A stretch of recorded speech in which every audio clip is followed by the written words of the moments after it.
So, we're starting the day in the Resident Evil Hotel in Soran. And today we're going to see some of the sights of natural beauty of Iraqi Kurdistan. Starting off with a canyon, then going to a few waterfalls, and then ending in a lake. Right, so first stop on our little tour today, we're in Rawanduz, most famous for its canyon, which is about 500 metres above sea level. Rawanduz, the name comes from Wawan, a poet, and Duz in Kurdish, which means like a citadel or something like that. The taxi driver was explained to us this was actually quite a dangerous area during the conflict with Saddam Hussein. A lot of people fled, but they're now coming back, and it's not just them, but also tourists as well. I mean, this is one of the most famous sites in Kurdistan. All the tourists like us from abroad come here, and you can see why. I mean, it's absolutely spectacular. So this is Mount Korik above here. At the top of it, I don't know if you can see, my camera work's not very good, there is one of Kurdistan's biggest winter resorts.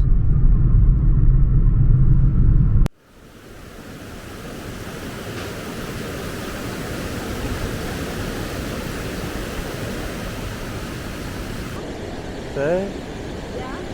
Yeah? Right, okay. So we're at the Bekhal Waterfalls, about 10k away from Rawanduz. So this is a popular beauty spot that mainly Arab tourists will come to. It's not something you get very much in the hotter, drier, southern part of Iraq.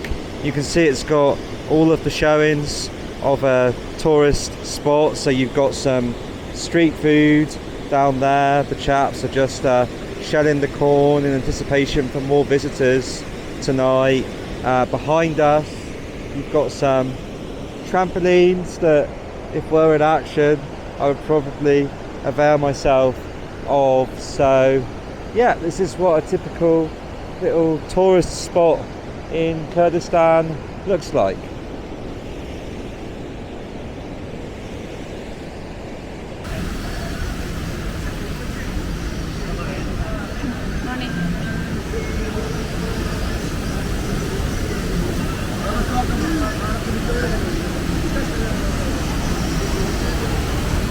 So you can tell there's quite a spray coming off of that waterfall, and I've got absolutely sodden. This is the national bread here in Iraq. It's baked in the stone oven. It always comes in this shape, which I don't quite know how to describe. It's also got sesame seeds on top.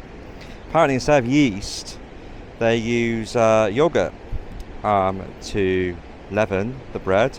So let's give it a go.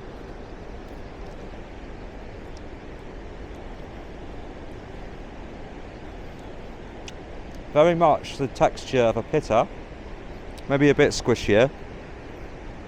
The sesame is doing a lot of heavy lifting here. I mean, that's absolutely lovely, that little addition of sesame on the top.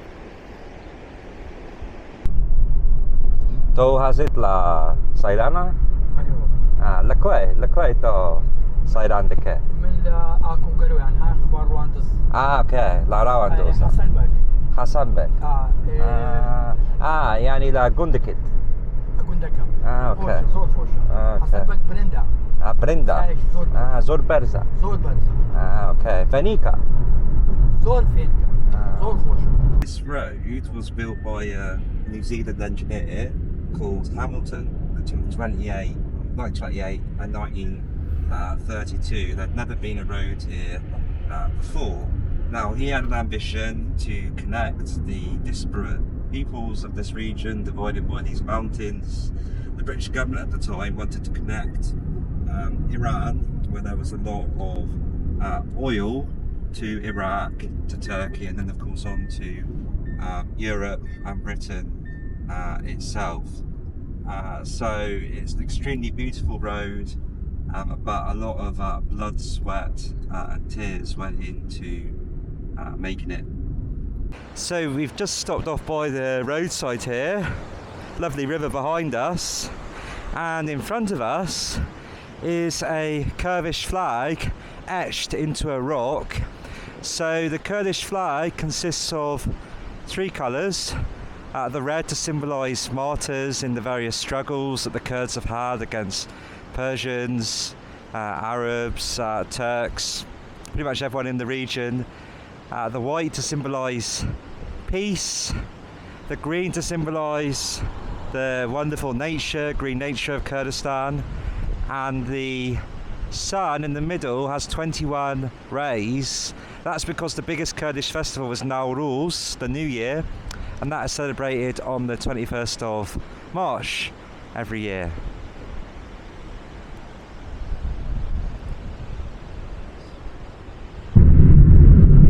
The way, the chair, the chat was explaining that you can't swim in there because first of all it's very muddy, secondly it's deep, thirdly the water's very strong, and even actually by the river itself you want to be careful because it gets really slippery.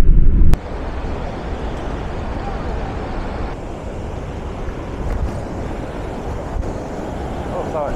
So we're at our third booty spot. This is called Geli Ali Beg. It's actually on the 50,000 dinar note. That's about £35. It's the highest denomination. So Geli Ali Beg was a Yazidi, which is a different religion, monotheistic, here in Iraq and the wider Middle East. And he was a nobleman, and he refused to convert to Islam in the 18th century. And because of that, he was killed. And this lake, waterfall even, is named to commemorate him. Another very popular booty spot with Arabs. You can see there are boats down here that people go in to row by the waterfall. It gets really busy at the weekend apparently.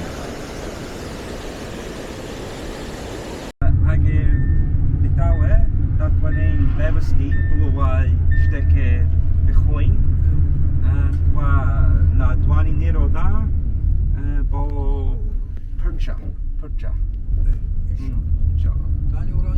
So we're in the house of Amira. Yeah, Zora Khoshhalbum Amira Zor Daskhosh bo miren Darikut. Okay, yeah, wa kuwa Malawe hast fi man Kerdowa lere Yekomjar Kubaman Khwardowa Legaltan Zor Bitambu Zor Hasmad Alefo.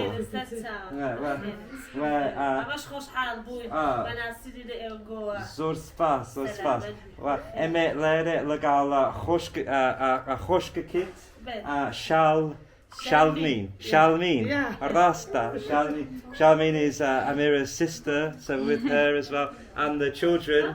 Yeah. Slow. yeah. This is all of the This is Shalmeen's children here, and Amira's daughter. Thank you so much.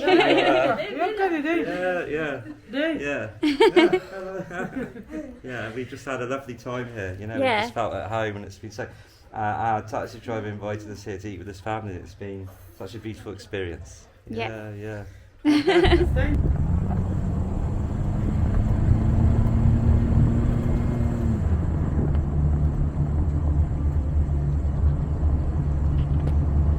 So we've arrived at our final destination, which is this tent on the Iran-Iraq border. But we've not just come here for the outdoor living. If we just come out here, you can see we've got a lovely view of the Sakran mountain in the Zagros mountain range. Just over the top of the mountain is the border with Iran. Got ourselves a little walkie-talkie here in case we get ourselves into trouble, and also we'll light that bad boy a little later to have some tea.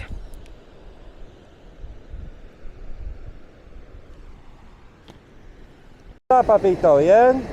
¿Qué me cuentas? ¿Cómo estamos? Vamos a ir a caminar. ¿Hablas kurdo o español?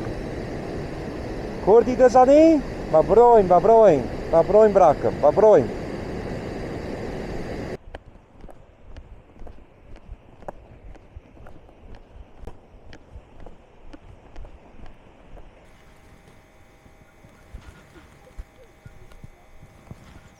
Right, I am absolutely floored.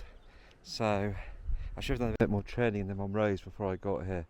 So I think we're going to have to call it quits for the day and retreat to base camp. So I think we're pretty much the only people at the resort. Quite a lot of it's still being built, and it does make you think that maybe Kurdistan does have a bright future when it comes to tourism. Certainly lovely people, lovely food, and lovely scenery as well. So we really do hope that more people will come here and have the chance to experience that.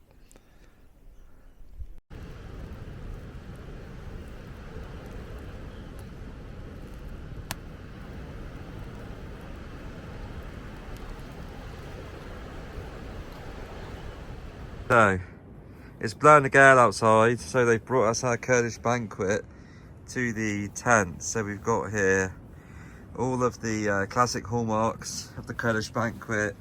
We've got the salad here, the kebab here, a bit of fruit to finish off. What we got there, Lorena? Maybe some hummus or something? No, soup.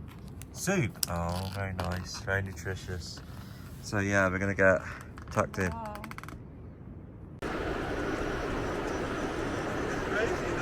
Tea.